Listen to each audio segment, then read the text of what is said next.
인간의 본성 중 가장 큰 하나 뭐죠? 호기심.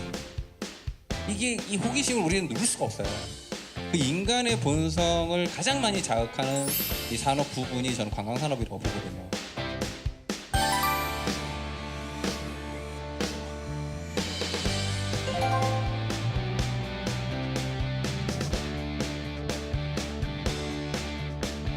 우리가 가지고 있는 잠재력에 비해서는 여행산업이 되게 지금 작다고 저는 봐요. 변화에는 당연히 기회가 있습니다. 그렇기 때문에 어떤 기회가 많다는 거를 저는 얘기 드리고 싶습니다.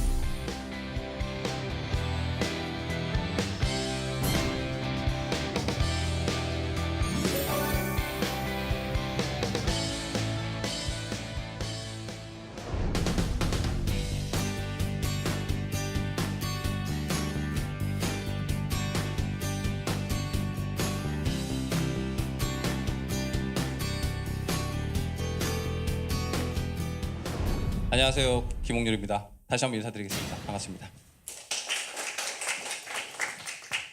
자, 먼저 관광시장의 지금 상태. 관광시장은 어떤지. 자, 먼저 관광시장의 규모를 좀 한번 그냥 참고 삼아 한번 볼게요. 일단 이거는 이제 글로벌로 보는 겁니다. 이제 글로벌부터 시작해서 이제 좁혀 나가야 될 텐데, 자, 왼쪽에 보면은 이제 저게 뭐냐면 전 세계 관광 산업이 전 세계 이코노미, 그러니까 GDP에 끼치는 기여도가 이 정도 됩니다. 상당히 커요. 그래서 뭐 8.27 트릴리언, 예. 그래서 8조 달러 정도 되는 거죠. 그럼 우리 돈으로 뭐 한 9천조 원? 저게 이제 지금 보시면은 직접 기여도는 한 2.57조 달러 정도 되는 거고, 그 외에 모든 토탈 기여도는 8.27조 달러 정도 되는 겁니다. 그래서 이게 사실 좀 너무 커서 사실 좀 와닿지가 않아요. 근데 그만큼 사실 관광 산업이 전 세계의 경제에 미치는 영향력은 굉장히 크다는 걸 일단 보여드리는 거예요. 그리고 그 밑에는 실제 관광 산업의 매출이 보면 1220빌리언. 그래서 이게 이것도 마찬가지로 한 1조 2천조 달러 정도 되는 거죠. 네. 그래서 뭐 그럼 우리 돈으로 아까 따지면은 뭐 한 1,100조 뭐 이 정도 되겠죠. 그리고 그 옆에 살짝 있는 게 호텔 산업만 가지고도 500빌리언. 그래서 사실 이 관광 산업의 규모는 굉장히 크고요. 뒤에도 이제 계속 나오겠지만, 그래서 전체적인 어떤 지금 현재 산업이 변화함에 있어서 이 부분은 굉장한 기회가 많이 있는 그 산업 영역이라고 볼 수 있다. 일단 저는 이제 그거를 보여드리기 위해서 일단 요거 하나의 그냥 표를 보여드린 겁니다. 자, 그리고 그 오른쪽 상단 보면은 이 부분은 뒷장에 좀 더 자세히 얘기를 할 거예요. 왜냐면 얘기할 게 많으니까. 뭐냐면 우리나라에 아까 얘기했던 우리나라에 지금 관광객이 얼마나 오고 있냐. 아까 제가 얘기 드렸던 90년대는 없었지만 그 뒤에 변화가 생겼고 어느 순간부터 인바운드 산업이 되게 컸단 말이에요. 그 부분을 좀 봐야 될 것 같아요. 그래서 이거 그냥 참고 삼아 딱 보시고 넘어가고. 자, 그 다음에 누가 오느냐도 좀 중요한 것 같아요. 근데 뭐 알 수 있죠. 당연히 일본, 중국, 동남아. 그래서 아시아에서 오는 분들이 우리나라 입국 관광객의 약 79%를 차지하고 있습니다. 만약에 인바운드에 우리가 뭔가를 하려면은 사실 저 사람들이 위주가 돼야 되겠죠. 그래서 이런 걸 좀 볼 수 있고요. 요 장부터는 이제 뭐냐면 아까 현상을 좀 봤는데 아까 얘기 드렸잖아요. 어떻게 지금 여행 산업이라는 게 관광 산업이라는 게 어떻게 변화해 왔느냐, 뭐가 변했냐, 뭐가 변했기 때문에 그때 어떤 기회들이 생겼냐를 좀 보고 싶어서 이거를 한번 정리를 해본 거예요. 너무 거슬러 올라가면 좀 너무 먼 나라 얘기가 되니까 한 50년대로 가봤어요. 자, 이건 일단 글로벌입니다. 우리나라의 관광시장은 아까 얘기했듯이 본격적으로 여행 자유화가 된 89년도 이후부터 사실 생겼기 때문에 그 이전을 보려면 사실 글로벌로 봐야 되겠더라고요. 자, 1950년대에 이제 어떤 게 이제 생겼냐면은 이제 기존에 이제 수기로 근데 그 이전에 사실 항공사나 이런 것들은 이미 많이 생겼어요. 그래서 이때 50년도에 이제 그 전에 수기로 관리되던 항공권 판매 또는 그 재고 관리 시스템 이런 부분들이 다 수기로 그때까지 수기로 했다는 얘기죠. 근데 이 부분이 이제 여러 가지 컴퓨터, 전자공학 이런 것들 기술이 이제 발전이 되면서 그 개별 항공사의 자체 예약 시스템을 전선화시키는, 그래서 컴퓨터라이즈드 레저베이션 시스템. 그래서 CRS가 이때 1950년대에 처음 탄생을 해요. 항공사에서. 그래서 이 부분이 어떻게 보면은 좀 우리 지금 관광산업에서 어떤 테크가 적용된 거의 최초 시점이라고 보시면 될 것 같아요. 그래서 이제 1950년대, 60년대 이 어떤 CRS가 이제 빠르게 도입이 되고 이게 이제 확대가 됐고요. 그 다음에 1970년대 보면은 이때 그 CRS 운영 주체가 항공사에서 여행사 쪽으로 주도권이 좀 넘어갑니다. 그래서 여행사들이 오히려 이제 이런 그 CRS를 많이 활용을 하게 되고, 이 당시에 호텔 업계도 이때 최초로 예약 시스템을 도입을 해요. 그래서 지금 미주나 구주, 그러니까 유럽이나 뭐 미국 이쪽에서 보면은 1970년대에 가장 많은 여행사들이 설립이 됩니다. 그래서 이런 이제 70년대 이제 이런 변화가 생겼고요. 자, 이게 테크의 변화에 따른 계속 그 변화예요. 이거 한번 보셔야 돼요. 그리고 1980년대에는 그 지금까지 나왔던 건 아까 얘기했듯이 개별 항공사, 뭐 개별 호텔 이런 개념이었잖아요. 근데 1980년대는 이제 다중 항공사의 서로 간의 시스템의 호환, 그리고 이제 글로벌 상품 재고 공유를 위해서 서로 간의 시스템 호환이 많이 이루어져요. 그래서 지금 글로벌 디스트리뷰션 시스템이라고 하는 이 GDS가 1980년대부터 본격적으로 도입이 됩니다. 그래서 이때 여러 이제 사실 뭐 좀 여행 쪽에 공부를 하셨으면 아마 들어보셨던 업체들이 이때 그 GDS 업체들이 좀 많이 생겨요. 그래서 이때 항공사나 GDS 업체들이 서로 인수합병, 통합 이런 그 변화들이 많이 생겼던 게 1980년대입니다. 자, 근데 정말 큰 변화는 사실은 다음 장이죠. 네. 지금까지도 우리 산업에서 가장 큰 빅 웨이브, 네. 월드 와이드 웹이 이제 그게 89년도가 그렇죠. 그래서 90년대에 이 웹이 생기면서 굉장히 많은 변화가 일어났고, 당연히 이 관광 산업에도 굉장히 큰 변화를 이끌어냅니다. 그래서 굉장히 다양한 어떤 비즈니스 모델을 접목한 여행 서비스 기업들이 생겨나기 시작한 게 이 1990년대예요. 90년대입니다. 그래서 지금 보시면 밑에 이제 보면 이제부터는 좀 면면들이 우리가 많이 들어봤던 업체들이 막 생겨요. 그래서 94년도에 그 최초의 그 웹 기반 예약 서비스가 이제 탄생을 했고요.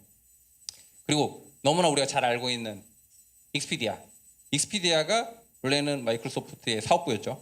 그래서 이게 96년도에 생겨서 99년도에 분사가 됩니다.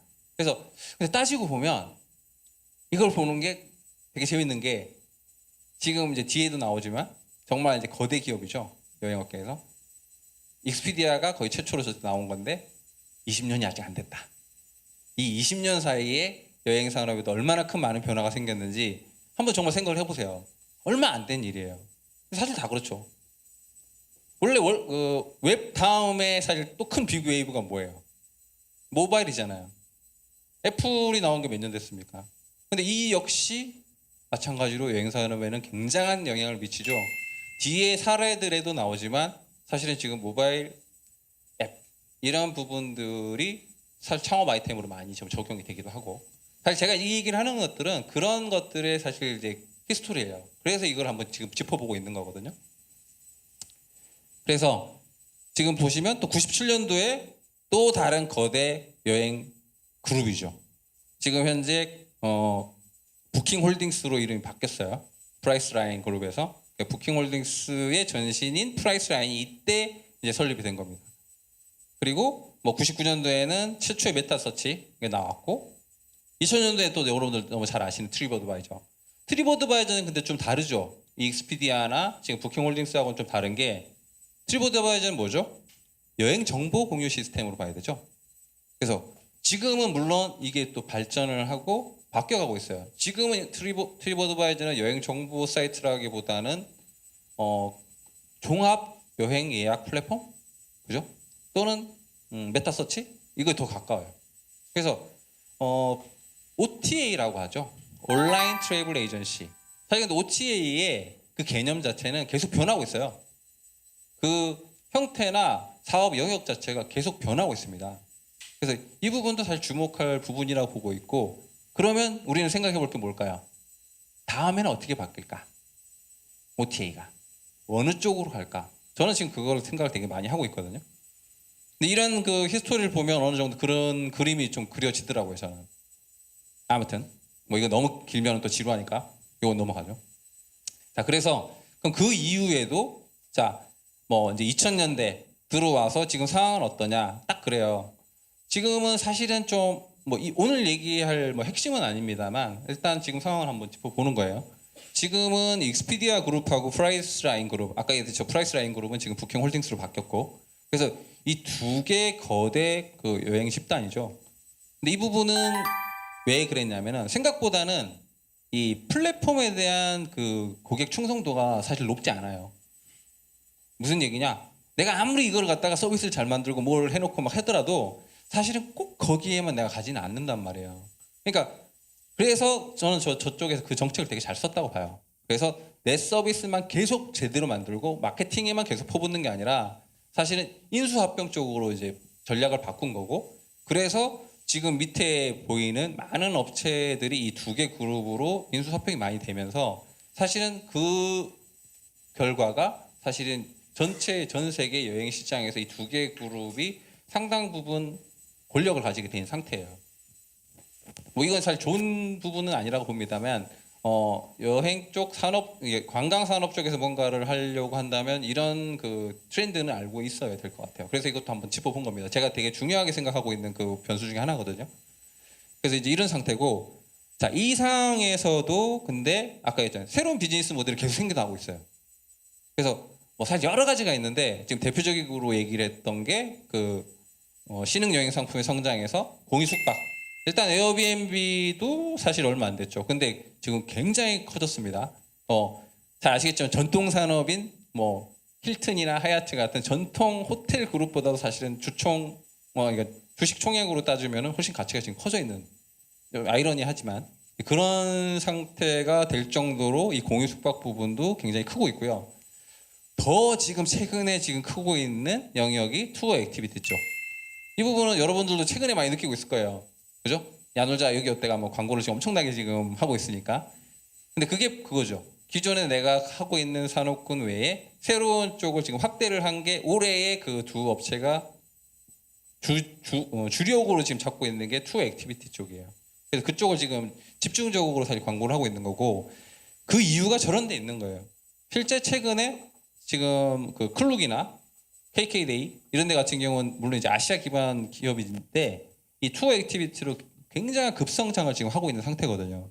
그래서 이 부분도 사실 역사가 되게 짧습니다.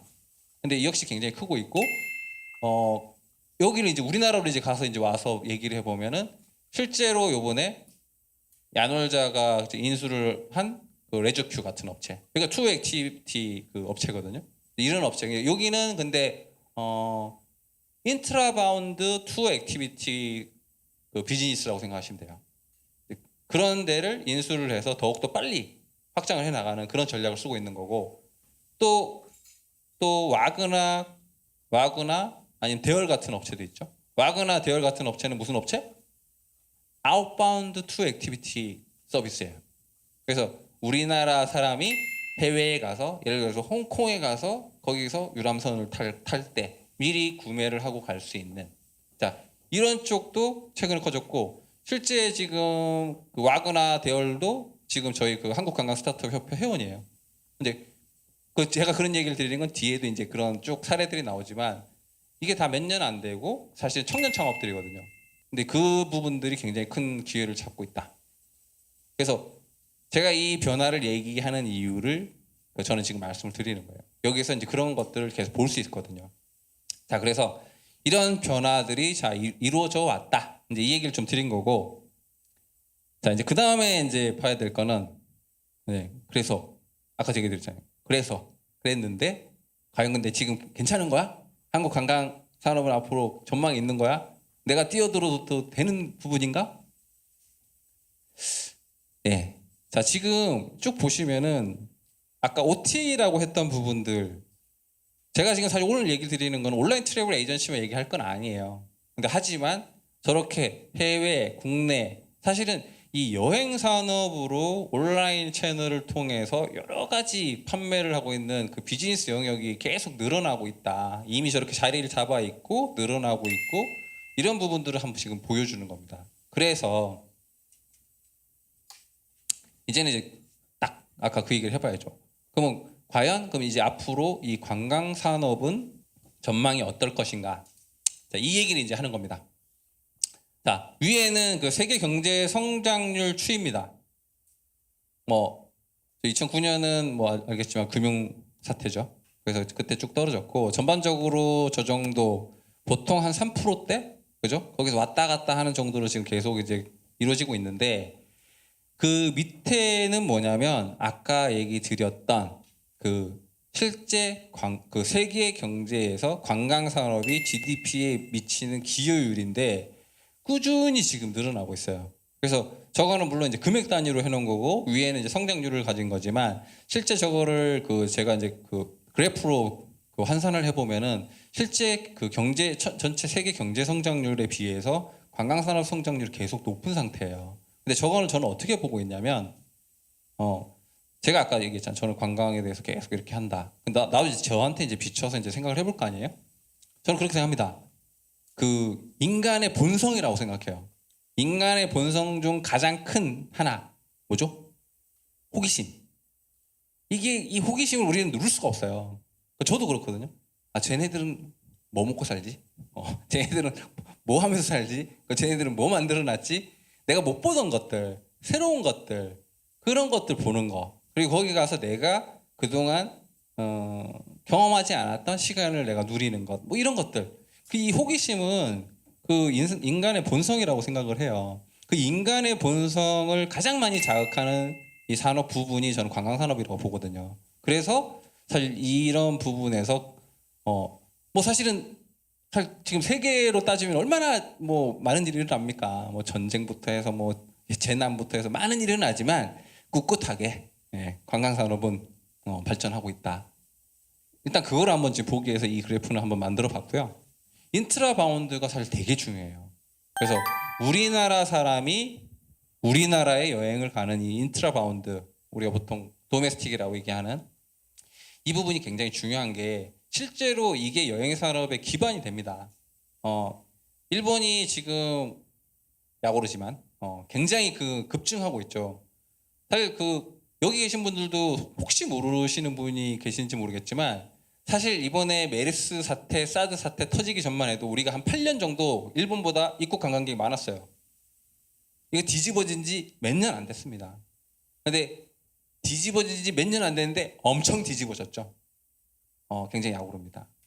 근데 일본이 그렇게 발전을 한 거는 사실은 이 인트라바운드가 되게 탄탄하게 자리를 잡고 있어요. 그래서 일본인들이 일본 내에 여행을 하는 부분들의 수요가 되게 많고 그 부분들에 대한 인프라도 굉장히 잘 구축이 돼 있었기 때문에 사실 이 부분을 입국 관광객 쪽, 외래 관광객 쪽으로 그 초점을 돌리고 사실은 일본이 제일 벤치마킹 많이 했던 게 한국이에요. 근데 그런 원래 그 기반이 있었기 때문에 이게 돌렸을 때 효과가 폭발적으로 일어난 거라고 보거든요. 그래서 우리 인트라바운드도 중요한데 그럼 인트라바운드는 어떨까? 자, 이거는 아까 얘기드렸듯이 뭐 정부나 어떤 공적 기관이 해주는 그런 역할 말고 실제로 이제 기준만 보는 건데 자 보시다시피 자 일단 뭐 이제 관광 산업의 측면에서만 봤을 때 근로시간 단축 또는 뭐 교통 인프라 발달 뭐 최근에 저 강원도 갈 때 너무 빨라졌어요. 그죠? 뭐 양양고속도로 생기고 뭐 KTX 생기고 이런 부분들이 완전히 지금 달라지는 부분을 만들잖아요. 어떤 이런 교통 인프라 발달 뭐 이런 그 여행 환경 개선 자체가 지금 계속 이제 이루어지고 있는 상태고 지금 보시면은 그 왼쪽 하단에 보면은 뭐 이제 해시태그인데 근거리 여행, 뭐 혼행, 뭐 스테이케이션, 가성비, 뭐 여행의 일상화 이러한 그 해시태그들이 실제로 지금 되게 많이 활성화되거든요. 그래서 우측에 보시면은 그런 결과로 인해서 일단 국내 여행 경험률이 지금 꾸준히 증가를 하고 있고요. 근데 뭐 저도 뭐 인스타나 뭐 페이스북을 다 하는데 실제로 그거를 보고 있으면 그게 많이 느껴져요. 그 굉장히 특히 이제 20, 30대에서 국내 여행을 가서 뭐 좋잖아요. 그죠? 저는 개인적으로 삿포로보다 통영이 훨씬 낫다고 생각합니다. 근데 그거를 잘 몰라요, 우리나라 사람들이. 제가 오늘 솔직히 시간이 있으면 그 얘기만도 저는 한참 하고 싶은데, 그 얘기는 내가 오늘 안 할 거지만, 그냥 저는 어떻게 생각하냐면, 우리가 제일 몰라요. 우리가 뭘 가지고 있는지 우리가 제일 모릅니다. 정말 재밌는 게 유튜브나 이런 거 보세요. 그리고 또는 뭐 중국의 대표적인 여행 그 공유 사이트인 마포모 같은 데 한번 보세요. 중국 사람들이 아니 외국인들이 우리나라에 정말 구석구석 저 골목에 어디 맛집 뭐 볼거리 이런 데들 더 잘 알아 우리보다. 자기들 공유해요. 우리 먹을거리, 뭐 문화, 뭐 노는 문화 등등등. 뭐 제가 이 얘기하면 좀 흥분을 해가지고 정말 많아요. 정말 우리 많은 걸 가지고 있어요. 잘 못 살리고 있는데 중요한 건 우리나라 사람들이 우리가 가지고 있는 가치를 더 잘 모른다. 저는 이제 그 부분이 되게 안타깝거든요. 아무튼 그 얘기는 닫고. 그래서 1인 여행객 비율도 지금 계속 높아지고 있는 상태고, 뭐 가장 중요한 지금 여행의 그 참여도가 가장 높아지고 있는 20, 30대 여행 참여율도 꾸준히 올라가고 있다. 자, 이런 걸로 인해서 인트라바운드 쪽도 계속 성장이 계속 지속적으로 될 것 같고요. 여기에도 당연히 우리가 창업의 기회가 있을 거라고 저는 봅니다. 자, 그래서 결론은 제가 얘기 드리는 거는 기회가 있다. 이래서 전체적으로 세계 관광 시장도 꾸준히 성장할 거고, 그 중에서 아시아 태평양 시장은 더 많이 성장할 거고, 우리는 우리가 가진 거에 비해서 지금 너무 못하고 있기 때문에 앞으로 잘할 것만 남아 있다. 그래서 사실은 지금 어떤 우리가 가지고 있는 잠재력에 비해서는 여행 산업이 되게 지금 작다고 저는 봐요. 그래서 앞으로 향후에 중장기적으로 봤을 때는 이 안에 굉장히 아까 얘기했던 변화를 계속 보여드렸잖아요. 변화에는 당연히 기회가 있습니다. 그렇기 때문에 어떤 기회가 많다는 거를 저는 얘기 드리고 싶습니다. 네. 자, 그래서 여기까지 또 하고, 자, 그 다음 제목이 뭐였죠? 관광 스타트업 사례입니다. 그래서 여러분들이 궁금하잖아요. 아, 그래, 좋아. 뭐 앞으로 발전한대. 뭐 좋아진대. 기회도 많대. 근데 난 도대체 어떻게 해야 되는 거야? 막막한데. 내가 뭘 공부해야 되나? 아니면 뭐 누굴 만나야 되나? 뭘 배워야 되나? 뭐 아니면 뭐 어디 가서 종잣돈을 마련해야 되나? 뭐 등등등 고민 많잖아요. 자, 우리하고 비슷한 사람들, 우리보다는 여러분들하고 저 빼고 여러분들하고 더 비슷한 사람들이 창업을 하고 있는 사례들을 한번 볼게요. 제가 그 한국 관광 스타트업 우리 회원사 중에서 한 6개를 한번 뽑아봤습니다. 짧게 한번 소개를 해볼 텐데 왜 소개를 했는지 마지막쯤 되면은 아실 거예요. 자, 첫 번째 리얼관광연구소의 윤지민 소장. 현재 한국관광 스타트업 협회의 사무총장을 맡고 있기도 합니다. 이번에 뭐 또 좋은 소식도 있었어요. 아기가 생겼다고. 자, 무슨 얘기냐? 그 얘기도 제가 관련 없는 얘기하는 거 아니에요. 그런 거 다 하면서 창업합니다. 자, 이분은 지금 뭘 하고 있느냐? 자, 앞에는 그냥 이건 다 마찬가지로 저한테 주신 자료를 한번 쭉씩 한번 뽑아본 거고, 잘 글자도 안 보이시죠? 자, 이런 식으로 한번 제가 정리를 해봤어요. 자, 뭘 하고 있는지, 그리고 어떻게 이 일을 하게 됐는지, 이렇게 한 번씩 제가 정리를 해봤는데, 윤지민 소장 같은 경우는 현재 그 한국 관광의 패러다임을 변화시키고 관광의 인식을 개선하고자 교육 컨텐츠 개발 컨설팅을 하고 있는 컨텐츠 지식 기반 1인 기업을 나는 하고 있어요 라고 얘기를 합니다. 그래서 실제 강연도 많이 다니고 있고, 그 다음에 뭐 책도 쓰고, 책도 지금 벌써 몇 권 냈죠. 그리고 여러 가지 지금 컨설팅도 하고 있습니다. 근데 이분이 이 일을 그 1인 기업을 하고 있는데, 밑에 계기가 뭐냐? 뭐 하다가 이 사람 창업했느냐? 자, 이분 공무원이셨어요. 서울시 관광과의 직원으로 근무를 원래 하고 있었는데, 그죠? 우리 공무원 서로 되고 싶은데 이 공무원을 버리고 이 길로 들어선 이유가 뭐냐? 그 서울시 관광과에서 있다 보니까 그 많은 사람들을 대하게 되고 뭐 얘기도 들어보고 하는데, 그 윤 소장이 느꼈던 건 그거였대요. 우리나라 아까 저하고 좀 비슷한 거예요.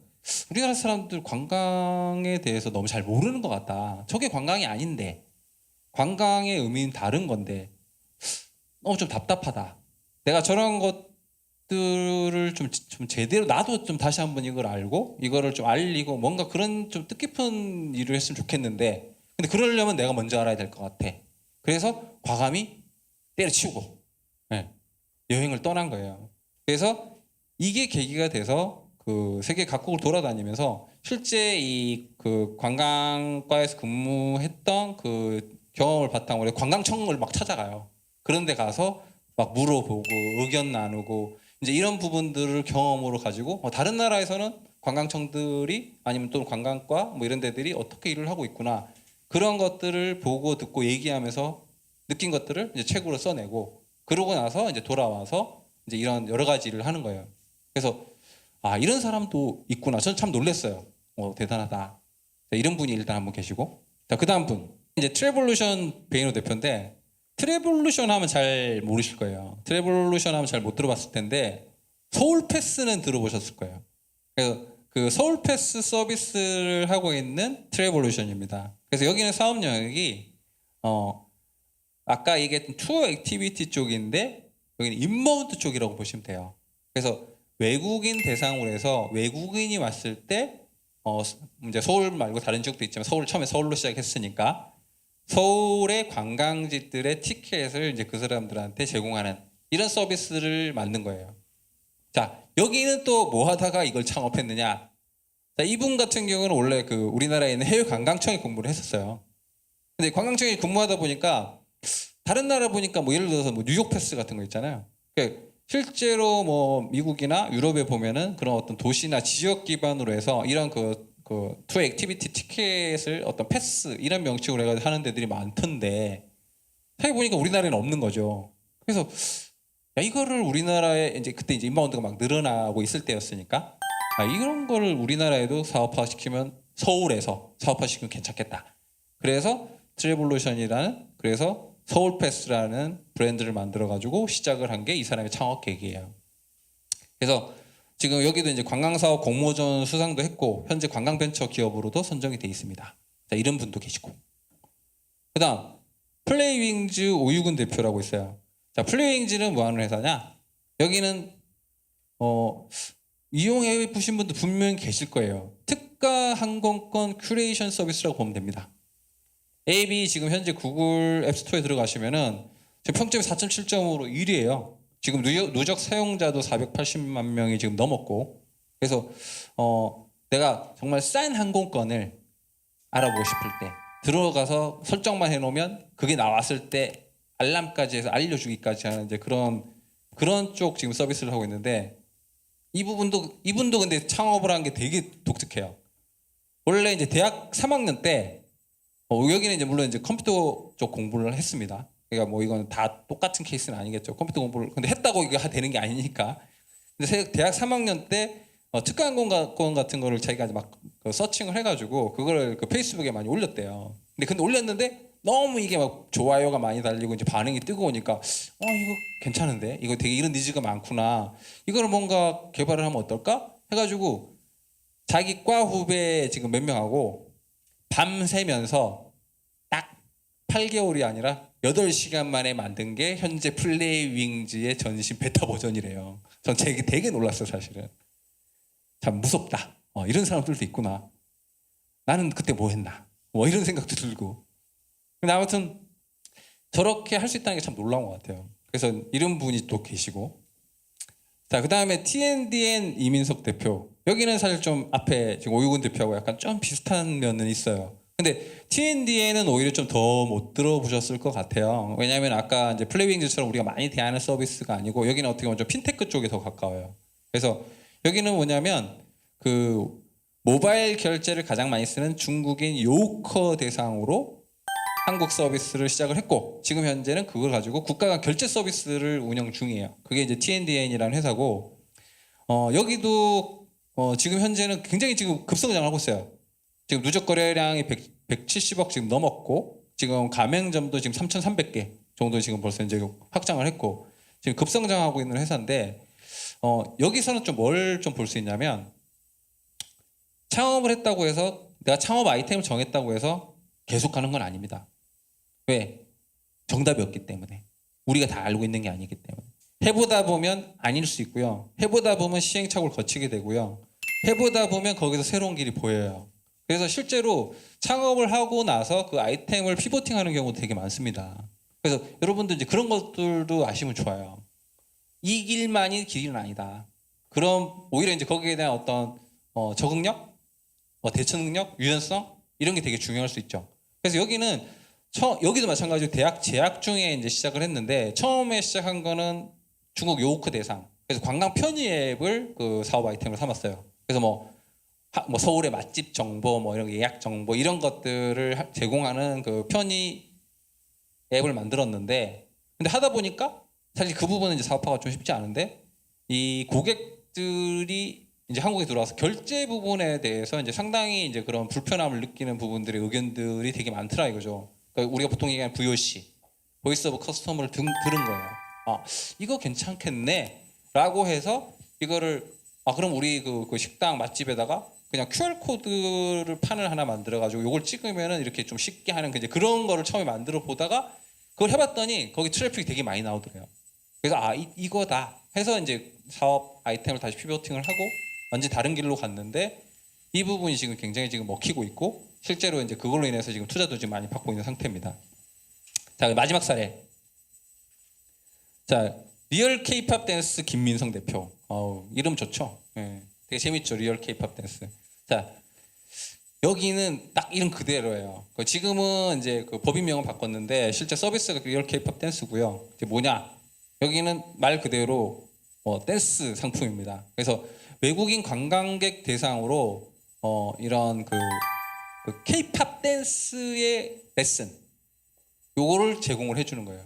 그래서 스튜디오를 가지고 있고 거기서 이제 상품을 팔아서 그분들이 오시면 댄스 교습을 해주는 이런 상품인데 2018년도 서울시 관광 스타트업 공개 오디션에서 대상을 8개 업체가 1차 선정이 돼서 그 중에서도 대상을 받았습니다.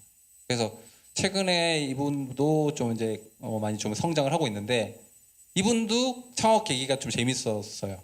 그래서 원래 이제 대학에서 이분은 이제 관광학 전공을 했는데 방송 백댄서를 4년 정도 했어요. 그래서 실제 본인이 춤을 잘 춥니다. 잘생기기도 했어요. 네.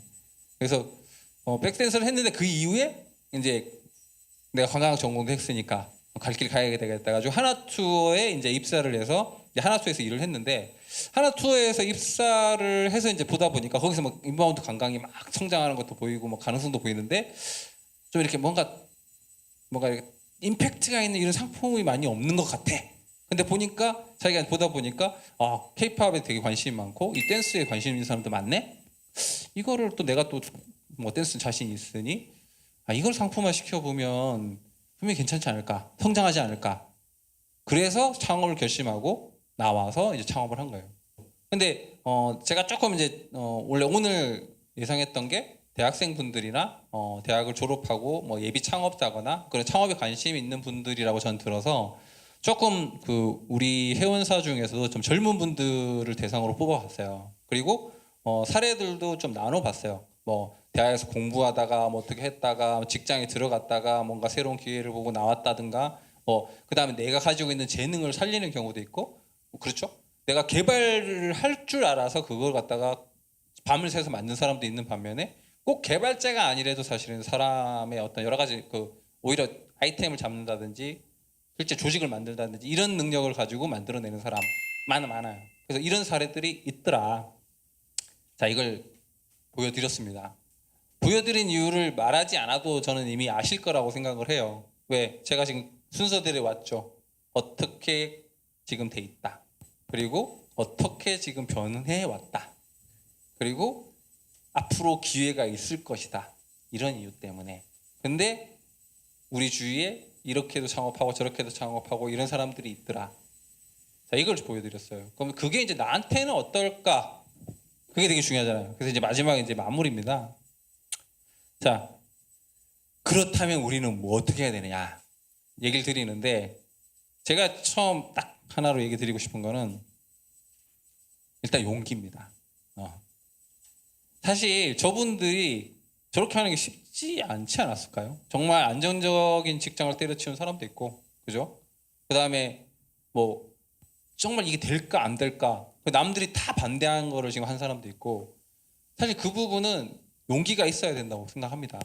창업 사실 정말 쉽지 않아요. 여러분들이 알아야 되고 배워야 되고 그 다음에 극복해야 될 것들이 굉장히 많은 게 창업입니다. 근데 하지만 그럼에도 불구하고 창업을 하고 싶다면 용기가 있어야 되더라고요. 왜? 내가 하지 않으면 아무 일도 일어나지 않아요. 네. 제가 제 이건 신념이기도 한데 가장 나쁜 결정은 결정을 안 하는 거예요. 내가 고민을 많이 해서 리스크를 줄일 수는 있지만 결정을 해야 될 땐 결정을 해야 됩니다. 그리고 결정을 했다면 뭘 해야 되죠? 실행을 해야 됩니다. 그러면 내가 실패를 하든 성공을 하든 뭔가 해요. 그리고 실패를 하면은 끝입니까? 그렇지 않아요. 실패를 하면 정말 많이 배웁니다. 창업에 대해서 여러분들이 용기를 가지고 했을 때 시행착오를 줄이겠죠. 성공 가능성을 높이겠죠. 저는 그렇게 생각합니다. 그래서 오늘 두 마디로 마지막을 표현했습니다. 용기를 가지시고 지금부터 준비하시면 됩니다. 네, 오늘 강의는 이걸로 마치겠습니다. 감사합니다.